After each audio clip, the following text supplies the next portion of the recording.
ጲላጦስ ከደሙ ንጹህ ነኝ ብሎ እጁን ታጥቦ አሳልፎ ሰጣቸው። ግረፉትና ስቀሉት አለ። በፍርድ ወንበሩ ፊት ነው አይደል የገረፉት?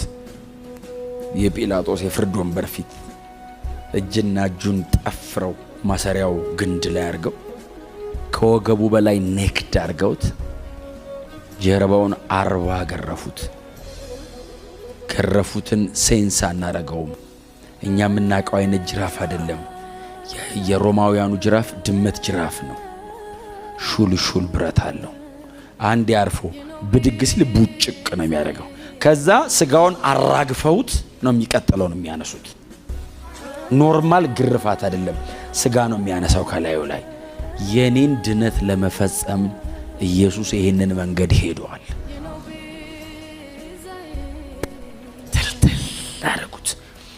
ጮሆ ዞር ሲል ደረቱን ያገኙታል። በዚህ በኩል ሪብሶ አልቀረም። ተለተሉት። ደሙ በላዩ ላይ ወረደ። ራሱን ይመቱታል። ዙሪያውን በሙሉ ቦጫጭቀውታል። ደሙ ከሱ ወርዶ መሬቱን ሁሉ ነው የነካው። ይገላበጣል፣ ይጮሃል፣ ያጣጥራል። 40 ገርፈውት ፈቱት። መሬት ላይ ነው የሚወድቀው። ተነስ አሉት።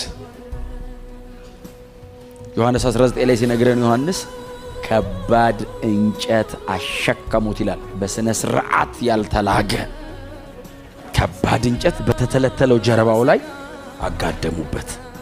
ሮማዊ ሁሌ ምን ያደርጋል? የሚሰቀል ሰው ሰውየው መስቀል ላይ ከመሰቀሉ በፊት የሚሰቀልበት መስቀል ሰውየው ላይ ነው የሚሰቀለው። የምትሰቀልበትን መስቀል አንተ ላይ ነው መጀመሪያ የሚሰቅሉት። ስለዚህ መጀመሪያ ክሮሱ ሰውየው ላይ ነው ክሩሲፋይ የሚሆነው። ከዛ ነው ሰውየው ክሮሱ ላይ ክሩሲፋይ የሚሆነው። ስለዚህ ያንን እንጨት ቁስሉ ላይ ያረጉት። አስባችሁታል? ሲግጠው ህመሙን ኢየሱስ ህመሙን ታግሶታል። ክብደቱን ያልቻለው እየሄደ ያለ አቃተው ይልና ወደቀ አይደለም ይለው ጂሰስ።